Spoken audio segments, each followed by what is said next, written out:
We are trying to solve this lead code problem named as separate black and white ball. Okay, so काली और सफेद बॉलों को separate करना है. Okay, so first of all we read the problem and then try to find the intuition of the problem. Okay, or for this specific problem, and we also say that for the problem that is similar to that, so हमें intuition बहुत ही मुश्किल से निकलता है. But if the intuition I get then the answer is very simple. Basically code लिखना बहुत ही simple है if I get the proper intuition of the problem. Okay, so इसलिए इसका जो ड्राई रन है ना वो बहुत ही इंपॉर्टेंट होगा, क्योंकि उस ड्राई रन को समझना काफी मुश्किल भी होगा मुझे भी समझाना, और बेसिकली वो थोड़ा ट्रिकी पार्ट भी हो सकता है सम पीपल के लिए, बेसिकली बिगिनर के लिए. चलो ट्राई करते हैं. So there are n balls on the table. Each ball are black and white. Okay, and you are given the zero index in string s of length n, and one represent the black ball and white represent as 0. Okay, okay. In each step you are choosing to swap two adjacent balls. Okay, return the minimum number of steps to group all the black balls to the right and all the white ball to the left. Okay, so मुझे overall पता है overall मुझे किस format में चाहिए. मुझे चाहिए कि सारे जीरो पहले हों, कितने भी जीरो हों सारे पहले हों, कितने भी वन हो लास्ट में हो. और जो कि वन ये है ब्लैक बॉल है, और जो जीरो है ना वो वाइट बॉल है. ठीक है, और रिटर्न करना है minimum number of swap I need. Okay, और जैसे कि देखो 101 है. अब देखो अगर मैं स्टार्टिंग के इन दोनों को स्वैप कर दूं ना 1 और 0 को, तो मेरा जो 0 क्या बन जाता है मेरा यार. देखो स्ट्रिंग क्या है, ऐसे समझाते हैं. स्ट्रिंग है 101. ठीक है, अगर मैं स्टार्टिंग के 2 को स्वैप कर देता हूँ ना तो पता क्या बन जाता है, स्ट्रिंग बन जाती है 011, जो कि इस फॉर्मेट को फॉलो करता है क्योंकि इसमें सारे 0 थे फिर 1 थे. ओके, तो स्वैप कितना लगा, मिनिमम स्वैप कितना लगा 1. भाई इसका आंसर तो 1 होगा. आंसर इसमें क्या है 1 है, जो कि दे रखा है हमें. ठीक है, अब देखो स्ट्रिंग एग्जाम्पल 2 देखते हैं. ठीक है, एग्जाम्पल 2 देख लेते हैं फिर अपने ट्यूशन पे आएंगे. तो एग्जाम्पल 2 क्या है यार, स्ट्रिंग क्या थी 100.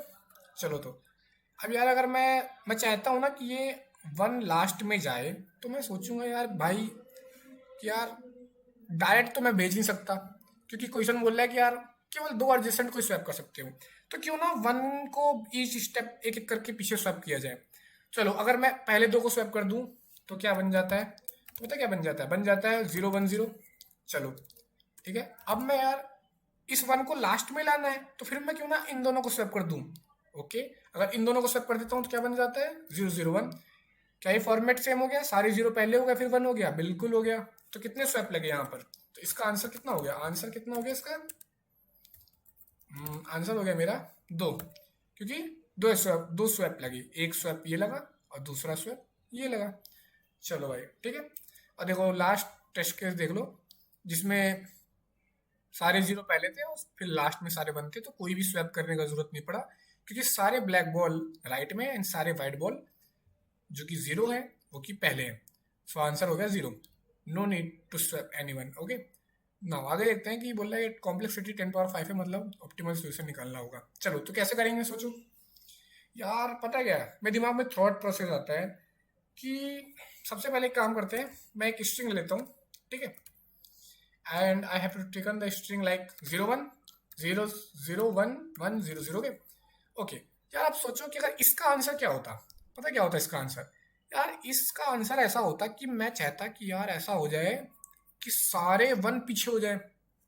ठीक है, अगर मैं मान लो राइट से चलता हूँ, suppose I traverse from right to left. Okay, right to left. क्यों ऐसा राइट टू लेफ्ट, क्योंकि यार मैं चाहता हूँ कि यार राइट में 1 हो जाए ना. मैं चाहता हूँ कि राइट में सारे 1 हो जाए. तो मेरा जो मेन इंट्यूशन है कि यार राइट में सारे 1 कर दो. ठीक है, या तो लेफ्ट में 0 कर दो. चलो, पर मैं राइट में जब जाता हूँ तो मैं पाता हूँ कि यार 0 आ रहा है कभी. चलो 0 आ रहा है मेरे पास, कोई दिक्कत नहीं है. ठीक है, तो मैंने कहा 1 0 मेरे पास है, कोई दिक्कत नहीं है. चलो फिर मैंने कहा फिर 0, और यहाँ पे देखो फिर 0 आ गया, मैंने कहा कोई बात नहीं. फिर देखो यार यहाँ 1 आ गया, यार 1 आ गया ना, तो मैं चाहता हूँ ना कि यार ये जो 1 है क्यों ना ये पीछे चला जाए. चलो तो मैं स्वैप करके देखता हूँ कि ये 1 पीछे कैसे जाएगा. ठीक है, तो देखो 0 1 1 सॉरी 0 1 0 0 1 1 एंड यहाँ पर एक स्वैप हो जाएगा 0 1 0। तो क्या हुआ, मैंने इन दोनों को ना स्वैप कर दिया, तो क्या बन जाएगा, ये बन जाएगा 0 1। ओके, सो मेरा मकसद ये है कि जो ये 1 है ना ये एकदम लास्ट में चला जाए। चलो एक बार और स्वैप कर दो, चलो भाई एक बार और स्वैप कर दो। कौन, किन दोनों को, इन दोनों को स्वैप कर दो जिससे मेरा जो 1 है ना लास्ट में आ जाए। ओके, तो स्ट्रिंग क्या बन जाती है 0 1 0 0 1 0। ओके 0 1। अब क्या हुआ, असल में ये दोनों स्वैप हुआ और ये बन गया। ठीक है, तो इसका मतलब यार जो मेरा थॉट प्रोसेस था कि मुझे लास्ट में 1 लाना था, तो मेरा 1 आ चुका है। ओके, मेरा 1 आ चुका है। So very good. अब क्या करेंगे, अब मैं चाहूंगा ना कि यार ये वाला जो 1 है ना ये अब यहाँ पर आ जाए, तो मैं फिर स्वैप करूंगा। चलो तो अभी इसमें चीज बताऊंगा लास्ट में कि चीज हो रही, ध्यान से देखना। चलो एक काम करते हैं, पहले इस 1 को ना, जो ये वाला 1 है इसको यहाँ लाना है। ठीक है, चलो तो मैं क्या करूंगा, सबसे पहले इन दोनों को स्वैप करूंगा। ठीक है, इन दोनों को स्वैप करके मैं इस वाले 1 को यहाँ लाने की कोशिश करूंगा। चलो तो ये हो गया 0 1 0 0। नाउ 0 1 0 1। ओके, सो क्या हुआ, बेसिकली इन दोनों को मैंने स्वैप कर दिया, इन दोनों को, और वो बन गए मेरे 0 1। ठीक है, अब मैं चाहता हूँ, सॉरी ये बन गया 0 1। अब मैं चाहता हूँ कि यार जो ये 1 है ना ये एकदम ही यहाँ पर आ जाए, ये 0 खत्म हो जाए। तो फिर मैंने एक बार स्वैप कर दिया। ठीक है, फिर मैंने एक बार स्वैप कर दिया, तो बन गया 0 1 0 0 0। ये बन गया 0 1 एंड 1।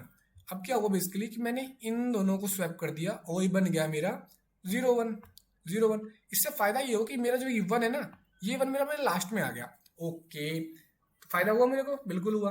अब फिर मैं ऐसे ही 1 क्लिक करूंगा, लेकिन पता है एक चीज ध्यान दो, इसमें तो इंट्यूशन है। पता क्या इंट्यूशन है, देखो देखो सबसे पहले यहाँ 0 आ रहा था कोने में, कोई दिक्कत नहीं, मैं राइट से लेफ्ट चलता गया, मैं क्या कर राइट से लेफ्ट जा रहा था।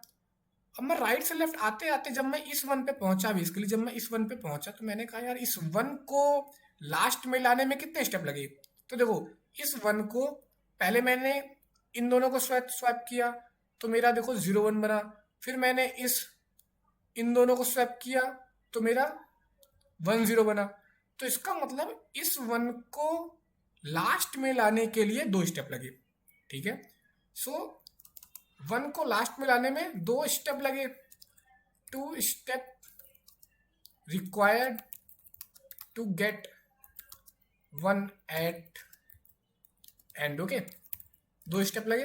अच्छा एक चीज और देखो फिर से कि चलो उसके बाद क्या हुआ था, मैं चाहता था उसके बाद कि ये वाला 1 जाए, ये लास्ट में आ जाए। तो उसके लिए मैंने क्या किया था कि इन दोनों को स्वैप किया, तो ये बन गया था 0 1। ठीक है, नाउ फिर मैंने 0 1 को स्वैप किया, तो ये बन गया 1 जो कि लास्ट में आ गया। तो यार इस 1 को भी लास्ट में लाने के लिए मुझे 2 स्टेप करने पड़े स्वैप, जो कि ये हैं। ओके, तो मुझे फिर 2 स्टेप लगे। ठीक है, अगेन 2 स्टेप लगे, this required to get 1 at second last position, जो कि बेसिकली इस 1 की बात हो रही है। ठीक है, सो बेसिकली मैंने इस 1 को इस 1 यहाँ पे लाने पे दो स्टेप लगे। तो ध्यान दो क्या हो रहा है, एक्चुअल में हो ये रहा है, यही इंट्यूशन ये है कि यार इस 1 को लास्ट में लाने में उतने ही स्टेप लगेंगे जितने पीछे इसके 0 हो चुके हैं। नहीं हो, फिर से देखो इस 1 को यहां पर लाने के लिए, जो कि देखो जो ये 1 है ना, ये वाला 1, जो ये 1 देखो यहां पर आया, तो उसके लिए कितने स्टेप लगे, 2। और वो स्टेप कौन से हैं कि यार तो ये तो 0 बीच में आ रहे हैं ना, इसको कोने में, मतलब इसको इस 1 से रिप्लेस कर दो, स्वैप कर दो बेसिकली। तो जो ये वाला 1 है ना ये मेरा लास्ट में चला जाएगा, और जिसके लिए 2 0 जिम्मेदार है, मतलब 2 स्वैप जिम्मेदार है। ओके, इसका मतलब यार पीछे जितने 0 हो चुके हैं ना उतनी बार स्वैप होगा। हाँ, अब देखो चलो इसका लास्ट स्टेप करते हैं। ठीक है, अब सोचो यार अभी क्या सॉल्यूशन तो नहीं हुआ, मैं चाहूंगा कि यार जो ये वाला 1 है ना ये मेरा इस पोजीशन पे आ जाए, इस पोजीशन पे। ठीक है, तो बताओ कितने स्वैप लगेंगे। तो मैनुअली मैं सोचूं तो देखो यार 4 0 आ रहे हैं ना, तो 4 बार स्वैप लगेगा। अब देखो कैसे लगेगा, चलो मैं इसको दिखा भी देता हूँ। सबसे पहले क्या करूँगा, इन दोनों को स्वैप कर दूंगा, ठीक है। तो क्या बन जाएगा देखो, 0 0 1 0 0 0 1 1। क्या हुआ एक्चुअली में, ये दोनों स्वैप हो गए, तो ये बन गया 1 और 0। ओके, नाउ अब क्या करूँगा, अब मैं इन दोनों को स्वैप कर दूंगा। तो देखो फिर से क्या हो जाएगा, ऐसे हो जाएगी 0 0 0 1 0 0 1 1। इसमें क्या हुआ, इसमें इन दोनों को मैंने इसमें इन दोनों को मैंने स्वैप कर दिया, ठीक है। तो ये बन गया 0 1। अब मैं चाहूंगा कि यार 1 को लास्ट में डालना, अब मैं चाहूंगा कि यार इन दोनों को स्वैप कर दो। तो क्या बन गया, हाँ तो क्या बन गया, किन दोनों को, इन इन दोनों को स्वैप करने के लिए इन दोनों को स्वैप करना है, ठीक है। तो क्या हो गया, 0 0 0 0 0 1 0 1 1। ओके, क्या हुआ, इन दोनों को स्वैप करके मैंने 0 1 पा लिया, ठीक है। नाउ मैं क्या करूंगा कि यार अब ना इन दोनों को स्वैप कर दो, जिससे मेरा 1 यहाँ पर आ जाए। तो अब मेरे पास क्या हो गया, ये हो गया 0 0 0 0 0 1 1 1। क्या हुआ बेसिकली कि ये 1 0 स्वैप होके 0 1 बन गया। तो देखो मेरा जो 1 है ना वो लास्ट में आ गया। तो ध्यान दो, मेरा 1 लास्ट में आया, इसके लिए 4 स्टेप लगे थे। तो ये मैंने मैनुअली करके देखा, लेकिन मैंने यहाँ भी बोला कि यार देखो यहाँ पे 1 है ना, तो इस 1 को लास्ट में लाने के लिए ना इसके पीछे कितने जीरो हैं वो देखो, यार इसके पीछे 4 जीरो हैं। तो 4 ऐड कर देते डायरेक्ट, तो मैं डायरेक्ट पा जाता कि यार 4 और हो जाते, 4 स्टेप और हो जाते। तो इस टोटल इस आंसर को यहाँ पहुँचने के लिए कितने स्टेप लगे, देखो 2 इसके स्टेप लगे, 2 स्टेप ये लगे, 2 स्टेप ये लगे और 4 स्टेप ये लगे। सो आंसर क्या हो गया इसके लिए, मेरा आंसर हो गया इस वाली स्ट्रिंग के लिए 8, ठीक है। अब देखो कैसे डायरेक्ट हम पता कर सकते हैं। हमें क्या करना है बेसिकली, राइट से लेफ्ट चलना है, क्योंकि राइट में मैं चाहता हूँ 1 आ जाए। और यार जहाँ जहाँ जीरो थे ना, तो मैं जीरो की काउंटिंग को ऐड करता रहूंगा कि कितने जीरो हैं देख लो, ठीक, कितने जीरो हैं। जैसे मैं यहाँ पहुंचा, किसी एक स्टेप पे पहुंचा, मान लो स्टार्टिंग में मैं मान लो यहाँ पे था, तो कितने जीरो हैं देखो, 2 जीरो हैं, करंट 2 जीरो हैं। Okay, now I get a value of 1। जैसे ही मैं 1 पाऊंगा, मैं चेक करूंगा कि यार इस 1 को लास्ट में पाने के लिए कितने जीरो हो चुके थे, जो कि 2 जीरो हो चुके थे। तो अपने आंसर में मैंने 2 को ऐड किया, ठीक है। अगली बार फिर मैं जैसे, अब मुझे स्वैप नहीं कर रहा हूँ, मैं सिर्फ देख रहा हूँ। फिर मैंने देखा कि यार 1 फिर पाया, अब देखा यार 1 पा गया, लेकिन पीछे कितने जीरो हो चुके हैं, यार 2 जीरो पीछे हो चुके हैं, तो 2 और मैंने ऐड कर दिए, ठीक है। अब ऐसे करते करते मैं एक और स्टेप आगे बढ़ा, फिर मैं देखा यार यहाँ फिर मैं 1 पाया। अब इसके पीछे कितने जीरो हो चुके हैं, इसके पीछे बेसिकली 4 जीरो हो चुके हैं। यहाँ मैंने स्वैप करके दिखाया है, बाकी जीरो हो चुके हैं, इतने 4 जीरो हो गए हैं। और बिल्कुल देखो 4 जीरो आ रहे थे स्वैप करने के बाद भी, तो यार 4 स्टेप और लगेंगे। बेसिकली पता है क्या है, मैं राइट से लेफ्ट जाऊंगा और मैं जीरो को काउंट को बढ़ाता चलूंगा, और जैसे ही 1 मिलेगा मैं उस जीरो को काउंट के अपने आंसर में ऐड कर दूंगा, क्योंकि वही जीरो मेरे बैरियर है जो करंट 1 मैं गेट करता हूं उसको पीछे पुट करने में। सपोज फॉर दिस वन क्या हुआ, करंट जीरो कितने हो चुके होंगे, क्योंकि मैं राइट से लेफ्ट जा रहा हूँ, तो इसके लिए 4 जीरो हो चुके होंगे। तो इसका मतलब है ना कि यार इस 1 को लास्ट में पुट करने पे ना 4 स्वैप लगे होंगे मेरे पास, जो कि रिक्वायर्ड होंगे। और देखो मैंने यहाँ करके दिखाए हैं वो वाले 4 स्वैप। सो 4 स्वैप रिक्वायर्ड रहे होंगे। ओके, तो मैं उस 4 को अपने आंसर में ऐड कर दूंगा, ठीक है। तो इसी तरह क्या करना है, राइट से लेफ्ट जाना है, जीरो को काउंट को ऐड करते चलना है, और जब भी 1 पाए, जहां मैं 1 पाऊं, तो वो उस तो मैं टोटल जो जीरो हो चुके हैं उसको अपने आंसर में ऐड कर दूंगा, क्योंकि वही जीरो जिम्मेदार हैं करंट 1 को पीछे पहुंचाने में, ठीक है। तो ये अपना थॉट प्रोसेस है। ओके, नाउ अब हम कोड वाला पार्ट भी कर लेंगे। Okay, so let's remove this part. Okay, and we do the code part. Okay,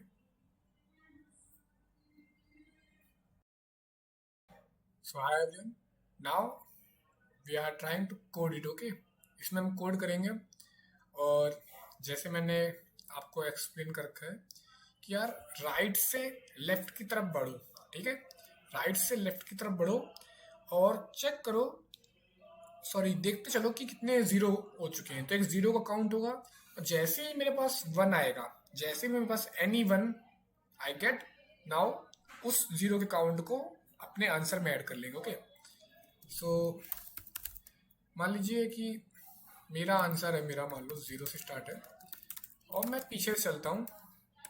ठीक है, तो एस की साइज -1 से, ठीक है, कब तक जाऊँगा, इंडेक्स जीरो तक जाऊँगा। ओके, और मैं चेक करता हूँ एट ईच कंडीशन कि अगर एस ऑफ आई अगर मान लो जीरो हो गया तो क्या होगा, एक एक वैल्यू ले सकते हैं कि लॉन्ग लॉन्ग करेंट जीरो नाम से, जो कि शो करता है कि कितने जीरो है मेरे पास पीछे से आ रहे हैं। ठीक है, तो करेंट जीरो बढ़ गया। ठीक है, और जैसे ही मेरे पास वन आया, ठीक है, और जाहिर सी बात है जीरो या फिर वन, स्ट्रिंग में जीरो एंड वन ही दे रखा है, तो और जैसे ही मेरे पास वन आया तो मैं कहूँगा यार मेरे आंसर में ना करंट जीरो जितने हैं उसको ऐड कर दो। ठीक है, ओके, और now I have to return our answer, that was answer. Okay, so फिर मैंने क्या कर दिया कि आंसर को ऐड कर दिया। ओके, सो वही है, मैं लेफ्ट पीछे से चलता हूँ, मतलब मैं राइट से चल रहा हूँ और राइट से लेफ्ट की तरफ आ रहा हूँ, और मैं जीरो का काउंट रखूंगा हमेशा, जीरो जितने मेरे जीरो आएंगे उतने जीरो में ऐड करता चलूंगा, और जब कभी भी कोई वन आया तो मैं अपने आंसर में वो जीरो के काउंट को ऐड कर दूंगा। ठीक है, as we discuss, we already discuss, so let's try to submit. Okay, it work, let's try to submit. Did it, we passed the test case and we solved this question. Okay, so thank you.